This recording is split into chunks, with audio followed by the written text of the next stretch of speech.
Hello, everyone. We're here today talking to Molly, our graphic designer and director of eye candy. Very, very, very important. um, and we just kind of wanted to talk to you a little bit today about branding, logos, kind of how you get started with all of it, because it can seem so daunting just being like, oh, what's my brand? It's hard to say offhand. So, kind of, how does someone start to think about their brand identity? So your branding is really kind of like a story about who you are as a company. A lot of people think of branding as a logo, which I feel like has gotten a little bit more, people have been talking out about it more, especially with the increase of like social media and the way that we interact with customers now that didn't used to be present, even, just like 10 years ago. But branding is really, it's your logo, it's your tone of voice, how you talk to customers, how customers perceive you, what they feel like when they use your product, how you look. It's kind of a whole like visual and also just like conceptual piece that really describes who you are as a company. And so like I said, it's like a story. It's also kind of like a way that we can use to really connect with customers. So that's really cool. So yeah, that's kind of how like I think about branding.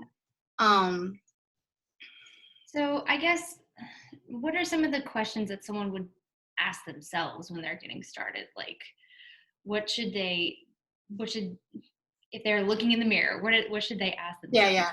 So the first thing, you obviously need to do some customer research. I mean, I think most businesses are already doing this before they open their business. So you're going to grab things like, all the demographics like age, gender, those kinds of things that kind of inform you about your audience. And then you can do some kind of research on them. What kind of things do they like? Because obviously, first and foremost, you want to make sure that you have visuals and a tone that appeals to your audience, or you're not going to reach them. So that's like the biggest thing. Then after that, then you kind of have to get a little introspective and look at yourself. So think about how you perceive your business and how you want other people to perceive it. When there's a whole bunch of questions that you can ask that are kind of like fun and whimsical.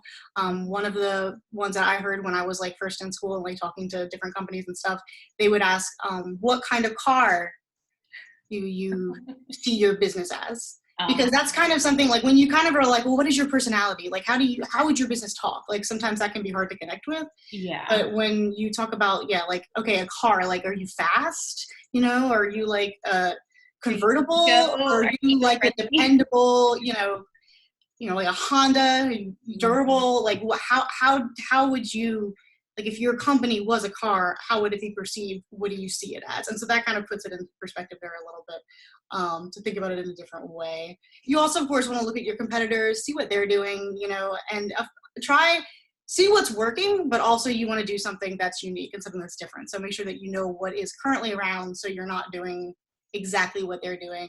And also just thinking about what kind of problems you really solve and how that benefits your customers and helps you stand out. Those kinds of things get shown up in tagline and in the way that you communicate with customers and those kinds of things.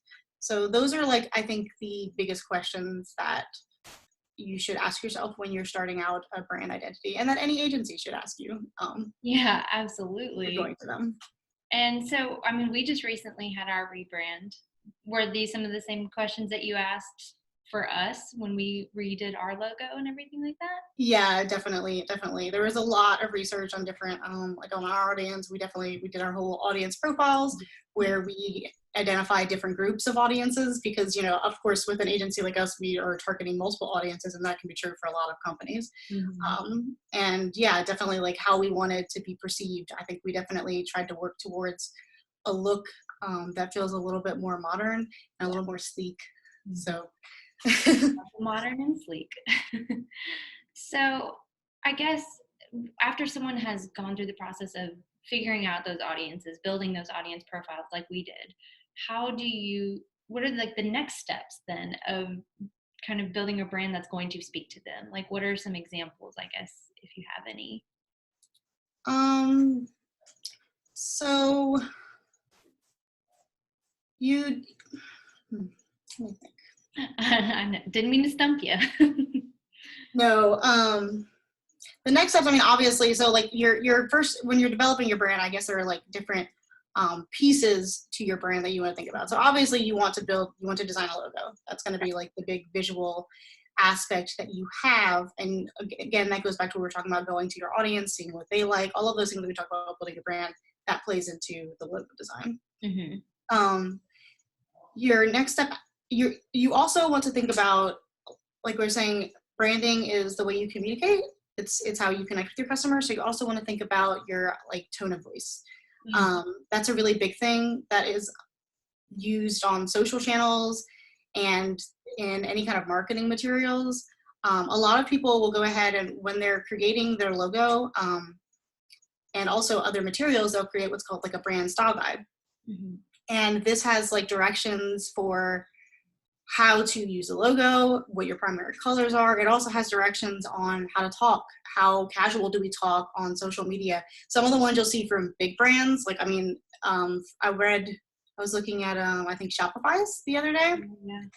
They'll build them online. They're huge manuals. I mean, most of our like local companies and stuff wouldn't need something so robust, but it is really interesting to look at them and see, I mean, even down to like little things of like, do we use an ampersand or do we use and? Like, you know, how professional do we want to sound? Do we want to have a casual voice? And that again goes back to that branding of how do you want to be perceived? Because if your customers are like, you know, businessmen or CEOs, then obviously you're going to want to have a more formal tone of voice.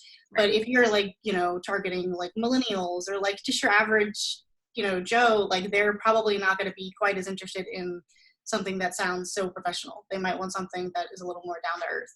And we're going to use different words and terms and stuff. So yeah, so that's definitely something to consider. Again, looking at your audience, thinking who they are and how you want to be perceived in the way that you communicate. So those are some of the big steps. Definitely thinking about what your calls to action are. Like we were saying earlier, what are the problems that you solve? That's kind of what it always, everything is really user focused now. And so you want to think about what do I do that helps you, and what about that makes me unique, because it's putting the focus on them first. So I think like those are some of the steps that also informs a lot of things whenever you get into like website designs and marketing of, okay, well, what do we really want to push, and like what journey do we expect them to take, those kinds of things. Right. Absolutely. That's they seem simple, but you got to sit down and actually do it. It's definitely a thought process. Yes, it is a process. So in that process, once you've kind of built your brand, you've got your logo, you've got your tone, how you want to speak, how do you necessarily translate that, or how does that go into a website build? I know that we always talk about user experience on the website. What are kind of the key elements to bringing those two together? Right. So again, kind of going back to those call to actions. So you first want to look at, like we said we did for our rebrand, we did the user profiles. So in addition to like, you know, age and gender, you also want to think about, since we're talking about using devices to view your website, how are they browsing? Are they looking on the phone primarily? Are they on the tablet? Do you have more desktop customers? Because even though mobile definitely is like winning out on a lot of areas, companies like us, a lot of our clients are still desktop. Yeah. So not that, you know, you don't still want to optimize all paths because you don't want to lose a lead, but definitely be thinking about where your customers are. And then on top of that, not just like how they're browsing, but where. Are they browsing at the office? Are they, you know, looking for your services at work? Are they on the road, on their phone, checking it out really fast? I don't have a lot of time to look at it. Are they at home? They're sitting down, just on their personal computer. All of those really denote a different experience and a different capacity for browsing as well. Like offices have limitations, such as like they might have to use Internet Explorer, which isn't always super code friendly for specific newer pieces. So it's just something to think about when you're like adding pieces to the website. Make sure that they can function for your primary audience and look the best for them. So there's definitely those things. You also, again, want to think about what they're looking for. And like I said, the call to actions, you would think about what we call often like the user flow. So basically it's kind of thinking like site infrastructure and the way that you build out the site. You have to kind of think about all of that. Like we spend a lot of time building sitemaps and thinking about how all the pieces connect together. And so that kind of like leads the user through the site. You want to make things really simple, and you should think through yourself, like, okay, if I'm a user landing on this site, what am I expected to click to get where to convert? Right. So you're kind of thinking of the funnel as it goes down. Okay, user lands on homepage, they click, more information, they get a form, and then they fill it out. Like, I mean, obviously they're usually a little bit longer than that, but that's, you're kind of thinking step by step what they're going to do. Mm-hmm. And then after you kind of worked on those things and you've like really created content to go along with all of the things that we talked about before, that match your tone, that match your branding, and pushes people to those correct calls to action, um, and making it simple, then you want to test that. Test. You want to test it internally, but also the best thing you could do is get your users or your customers to test it. If you can have a couple people outside of the organization, and sometimes you can like actually set up things for that, to have people go through the user flow and kind of watch how they do it and see if it's actually being completed as you want it to be completed. So those are some of the ways that you can kind of check all of that and create a positive user experience. Well, we love that positive user experience all times. And any kind of trends that you're seeing going on in user experience for websites? Yeah, so there's a lot of new, just a lot of tools that you can use, and a lot of tools that people are using in their homes now that are really affecting the way that people design websites and that how developers create websites. Like with voice search and like Google Assistant and everything like that. Yeah, and voice search, I mean, it doesn't even just apply to like searching on Google. Like there's also like interactions that happen like in apps and inside of websites sometimes that people are trying to bring that more into that arena. So that's one thing. And then also like VR and augmented reality, not quite as much on websites, but like definitely like apps and things like that. People are bringing those in more and more, both because like we understand them a little bit more because the technology has been out a little bit more, so we have a little more access to it, but also because like users, I mean, everything is just becoming a little bit more accessible to everybody.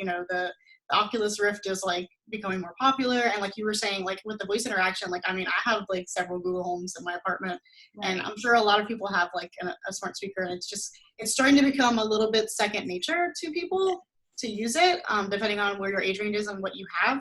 And so it's definitely becoming a lot more popular, and people want to buy into that because it's almost, the more that we use technology, the more that it kind of becomes expected. That was another thing. Also, like animations. So like animation has been rapidly growing, and just like moving like video and stuff in general since like I've started in the field. Especially on websites, it was a big struggle to figure out how to get the videos onto the websites and make sure they were optimized and fast enough, because no user wants to sit there forever waiting for something to load, right? But also just like little mini GIFs, and like when you hover over something, if it's going to pop up or jump, when you click it, does it do like a slide? And it's things, they call it micro interactions, things that like users don't really notice, but they notice if it's like not there, like it's kind of that feel of like everything feels smoother and nicer as opposed to like just a static page. Well, and it also, and those little things kind of help you stand out too from the competition. They do. So like if they're shopping around between different websites and your website has a lovely little swipe that catches their attention, that creates that excitement and positive user experience, and they might go with you over your competition. Yeah, there really is. I mean, there's things like when people buy in, you can always do like a little exciting, like happy animation, and then like it kind of evokes like going back to that feeling of how do you want people to perceive your product? How do you want them to feel when you're using it? If the interactions spark delight, then they'll be more interested in coming back. So yeah, absolutely. Yeah. Well, Molly, did you have anything else to add? No, I think that's most of it. One big thing that I think is really important about the user experience that I didn't really get to touch on is just like iterating. So with websites especially, and your brand, like it's always evolving and it's always growing. And so we have a lot of customers come to us and we build out their site, we build out their logo, and then it doesn't get touched for like a really long time. Right. But it's really important to keep adding to things and grow them, and then also maybe test out things that work and that don't work. A/B testing, testing like one thing versus another is becoming more and more popular. And so like it's, even though we do all this research on the front end without seeing actual user data and putting it into something, it can be difficult to tell exactly what's going to work for you. So if we never take that step to go and evolve it, then, so that's just the last thing that I wanted to add was iteration. I feel like is a really important piece of creating a truly useful and uh, happy user experience. Happy.